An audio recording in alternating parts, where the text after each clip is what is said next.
आज एक बहुत इम्पोर्टेंट टॉपिक जो बेसिक टॉपिक है ज्योग्राफी का उसको डिस्कस करेंगे। स्टैंडर्ड के तौर पे हमने एनसीईआरटी की बुक ली है 9th क्लास की। चीज़ें बहुत सिंपल लेकिन बहुत ज़्यादा इम्पोर्टेंट हैं। चलिए आइए देखते हैं क्या है इस टॉपिक में। सबसे पहले ज्योग्राफिकल लोकेशन इंडिया का लॉन्गिट्यूड एंड लैटिट्यूड के टर्म में दिया गया है। साथ साथ मैं ये बताता चलूँ आपको कि जो इंडियन लैंड मास है ये कम्प्लीटली नॉर्दर्न हेमिस्फीयर में है और इसका एक्सटेंशन लैटिट्यूड में 8 degree 4 minute north to 37 degree 6 minute north तक है और लॉन्गिट्यूड में 68 degree 7 minute east to 97 degree 25 minute east तक है। ये नॉर्थ टू साउथ एंड ये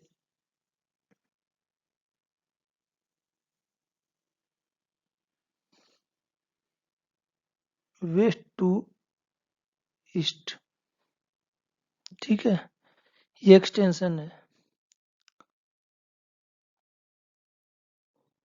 अब लॉन्गिट्यूड लैटिट्यूड की ज़रूरत क्यों पड़ती है और इसका इम्पोर्टेंस क्या है, साथ साथ इसको मेंशन करना बहुत ज़रूरी है।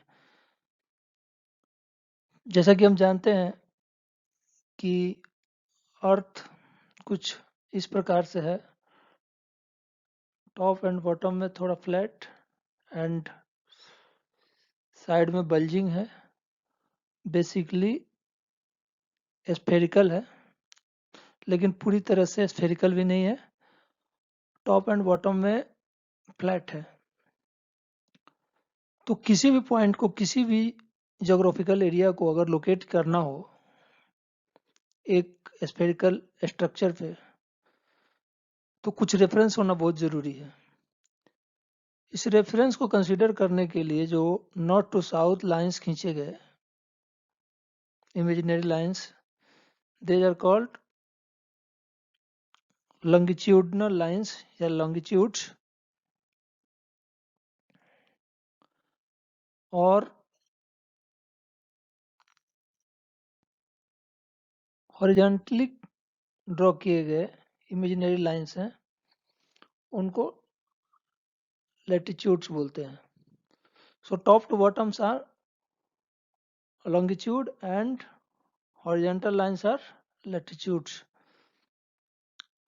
By virtue of these lines we can locate any geographical area on the earth. तो ये इम्पोर्टेंस है लैटिट्यूड और लॉन्गिट्यूड का। कोई भी चीज़ पढ़ते हैं तो उसके इम्पोर्टेंस जानना साथ साथ बहुत ज़रूरी है, अदरवाइज वो चीज़ें समय एक पर्टिकुलर समय के बाद हम भूल जाते हैं। इम्पोर्टेंस पता होगी तो वो चीज़ें भी याद रहेंगी। अब इंडिया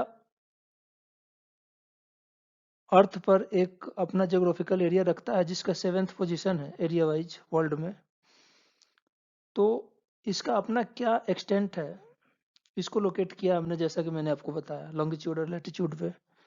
और लॉन्गिट्यूडनल स्पैन जितना है उतना ही लैटिट्यूडनल भी है, लगभग 30 डिग्री का, 68 to 97 approx 30 degree, 37 88 degree 4 minute, लगभग 30 डिग्री। भले स्पैन जो है लॉन्गिट्यूडनल और लैटिट्यूडनल लगभग 30 डिग्री का ही है दोनों केस में, लेकिन ईस्ट वेस्ट थोड़ा कम लगता है नॉर्थ साउथ की तुलना में। सो ये क्वेश्चन बनता है और इस भ्रम में आप ना पड़ें, इस चीज़ का ध्यान रखें। जो लेंथ है 3214 किलोमीटर है, ये ज़्यादा ज़रूर है। 2933 किलोमीटर जो विड्थ है ब्रेथ की चौड़ाई की तुलना में, तो चौड़ाई 2933 kilometer means 2933 kilometer and length 3214 kilometre. तो ये एक बेसिक आइडिया हुआ लोकेशन का और साइज का। ठीक है, ये मेनलैंड की बात की हमने। इसके अतिरिक्त अपना ही जोग्राफिकल एरिया है लक्षद्वीप आइलैंड, और यहाँ पे अंडमान निकोबार, इसका भी स्पेन है। तो इस बात का भी ध्यान रखें कि जब ये लॉन्गिट्यूड और लैटिट्यूड की हम बात कर रहे हैं तो ये मेनलैंड की बात कर रहे हैं। चलिए आगे देखते हैं। अब एक बहुत इंपॉर्टेंट टॉपिक है ट्रॉपिक ऑफ कैंसर, कर्क रेखा। ये इतना ज़्यादा इंपॉर्टेंट क्यों हो जाता है? इसके इम्पोर्टेंस के मुख्य कारण दो हैं। एक तो ये जो अपना मेनलैंड है, जैसा आप यहाँ देख सकते हैं, उसको लगभग 2 हाफ्स में बांट देता है। और ये 8 स्टेट से होकर गुजरता है अपने कंट्री के।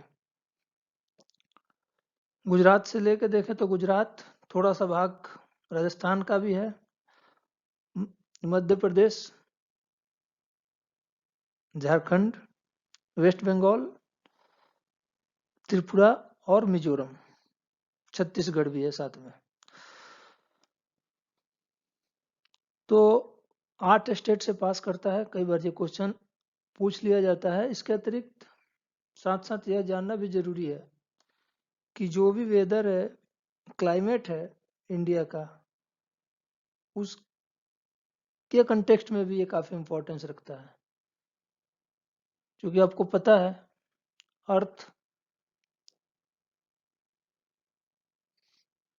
अपने अक्ष पे 23.5 डिग्री झुकी हुई है। तो जो अर्थ का मूवमेंट होता है, और उस रेफरेंस में जो सनलाइट डायरेक्टली 90 डिग्री पे फॉल करती है, वो कुछ इस प्रकार से है। मीन्स यहाँ से मैक्सिमम यहाँ तक के इस हिस्से से नॉर्थ वाले भाग पे कभी भी सन रेज 90 डिग्री पे फॉल नहीं करती। तो इसके रेफरेंस में इस पार्ट को भी देखा जाता है। 23.5 डिग्री जो ये ट्रॉपिक ऑफ कैंसर है, इससे नॉर्थ जाके वापस फिर ये एक पैटर्न है जो फॉलो करता है। सो जो इस बेल्ट में क्लाइमेट है वो ट्रॉपिकल क्लाइमेट है। इस प्रकार से इसका इम्पोर्टेंस है। केवल ये 2 हाफ्स में बांट देता है मेनलैंड को, इसके लिए नहीं, इसके साथ साथ ये भी एक इम्पोर्टेंट पॉइंट है। इसके अतिरिक्त इसका काउंटर पार्ट साउदर्न हेमिस्फेयर में भी है। जैसा कि मैंने पहले कंसीडर किया था बात के दौरान अपने जो प्रीवियस स्लाइड में,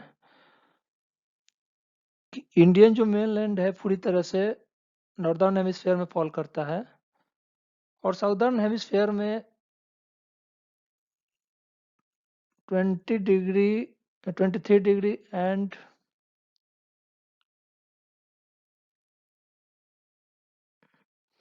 23 एंड हाफ डिग्री जो लैटिट्यूड है, ये आपका ट्रॉपिक ऑफ कैप्रिकॉर्न है। वहां के लिए सेम इसका भी इंपॉर्टेंस है साउदर्न हेमिस्फेयर के लिए। तो ट्रॉपिक ऑफ कैंसर की बात हो गई। आगे बढ़ के देखते हैं। साइज के मामले में जैसा कि आप इस चार्ट में भी देख सकते हैं, 7th पोजीशन है इंडिया का एरिया वाइज। जबकि टोटल ज्योग्राफिकल एरिया जो वर्ल्ड का है उसका 2.4% है, 3.28 मिलियन स्क्वायर किलोमीटर। मिलियन और किलो के बारे में मैं आपको बताना चाहूँगा, just for information. 10^3 is called kilo. Anywhere you can put 10^3 in place of kilo and you will find the exact value. And in the same way, if it is million, you can put 10^6. That will be million. So if anywhere it has been written as million, you can put 10^6 at that place and it will mean the same thing, same value. For trillion,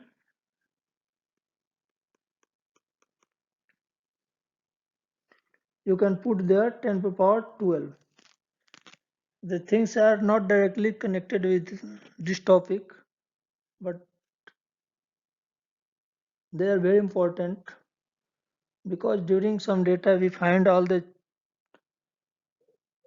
terms trillion, million, kilo, milli, centi.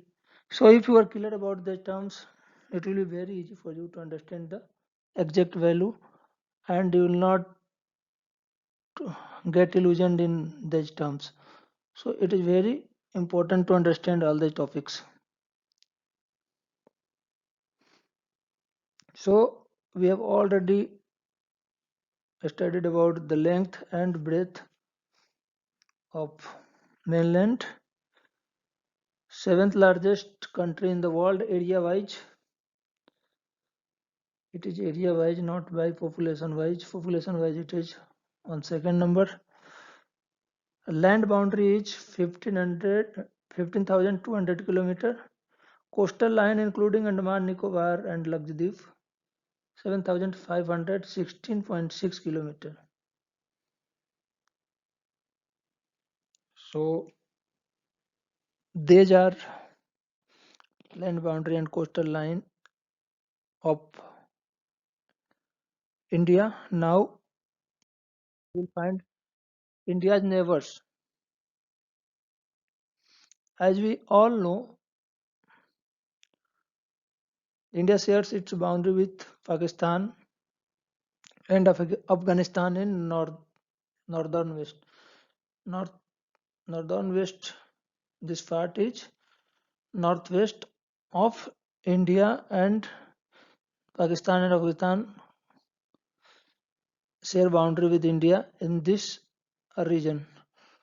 Thereafter,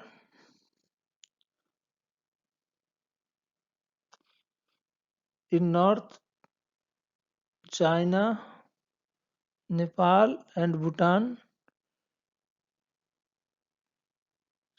share their boundaries with India. Thereafter, Indian peninsula pierced into Indian Ocean, bifurcating Indian Ocean in two parts, one in east and other in west. West part is Arabian Sea and eastern one is Bay of Bengal. So these are coastal lines.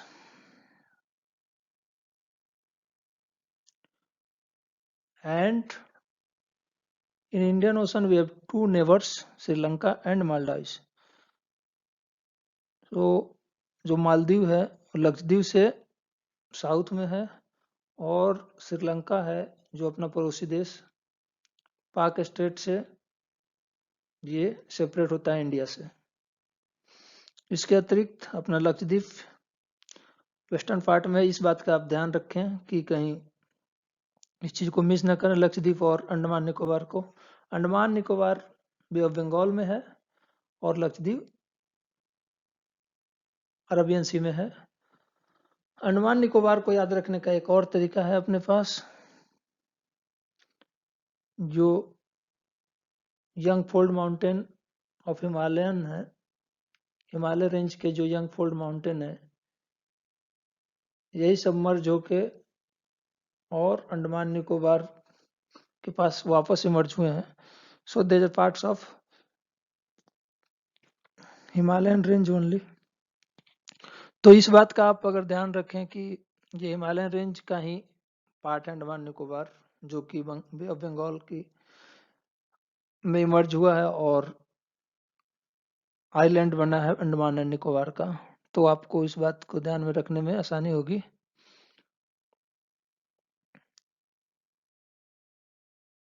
अब चूंकि आपने देखा 30 degree कैस्फेन है east west में, और मैं आपको बताते चलूं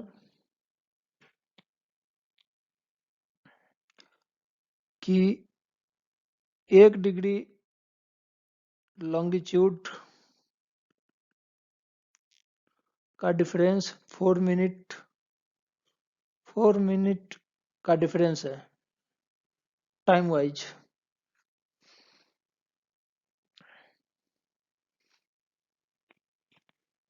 सो यहाँ पे अगर अरुणाचल प्रदेश में और गुजरात में जो टाइम वेरिएशन होगा वो काफ़ी ज़्यादा हो जाएगा, क्योंकि दोनों के बीच में 30 डिग्री का डिफरेंस है, जैसा कि हमने पहले पढ़ा. ईस्ट वेस्ट में 30 डिग्री का डिफरेंस है, लॉन्गिट्यूडनल डिफरेंस. तो 30 डिग्री का डिफरेंस का मतलब हुआ कि 30 into 4 minute is equal to 120 minute, that is of 2 hours. So 2 घंटे का डिफरेंस हो जाएगा अरुणाचल और गुजरात के टाइम में. इस समस्या को दूर करने के लिए एक देश में 2 टाइम जोन हो जाए तो सारी चीज़ों में समस्या होंगी, और जो किसी पर्टिकुलर इवेंट को टाइमिंग दिया जाएगा उसमें उसको अलग से फिर मेंशन करना होगा और कंसीडर करना पड़ेगा. इन समस्याओं से बचने के लिए जो बीचों बीच लॉन्गिट्यूड फॉल करता है 82.5 डिग्री नॉर्थ, जो कि उत्तर प्रदेश के मिर्जापुर से पास करता है, उसको स्टैंडर्ड टाइम जोन मान लिया गया है. ठीक है, और इसी से यहाँ का स्ट्रीम पॉइंट का टाइम मेजर किया जाता है, एज वेल एज पूरी कंट्री का टाइम इसी से मेजर किया जाता है, क्योंकि ये बीच में है. तो इस बात का भी ध्यान आप रखें, बहुत इंपॉर्टेंट है. अदरवाइज बहुत डिफरेंस होता है टाइम का. जिनका लॉन्गिट्यूडनल स्पैन बहुत ज़्यादा है, जैसे रशियन कंट्री है, अमेरिका है, उनका टाइम जोन भी एक ही कंट्री में उन्होंने कई बना रखे हैं. उसके बारे में आगे आने वाले चैप्टर्स में पढ़ेंगे. इस चैप्टर का जो मुख्य एम था वो यह था कि बेसिक्स जो हैं ज्योग्राफी के उसको समझ लें, और इस प्रकार से समझे कि उसको फिर भूलें नहीं. इस चैप्टर का नाम जैसा कि साइज एंड लोकेशन है, तो साइज एंड लोकेशन में कोई इशू नहीं है. और कुछ आपको इसमें ऐड करना आप चाहते हो कि कुछ समझ में ना आए, या आपको लगता है कि कुछ और ज़्यादा इसमें होना चाहिए टॉपिक इंक्लूड, तो आप कमेंट बॉक्स में ज़रूर बताएं. हमारी कोशिश है कि एनसीईआरटी की ज्योग्राफी, हिस्ट्री, साइंस बेसिक्स के लिए जल्द से जल्द कंप्लीट कराई जाए, ना केवल कॉम्पिटिटिव एग्जाम्स के लिए, बल्कि ये बेसिक अंडरस्टैंडिंग इन सारे टॉपिक्स पे सबके लिए ज़रूरी है. Thank you so much for watching this video.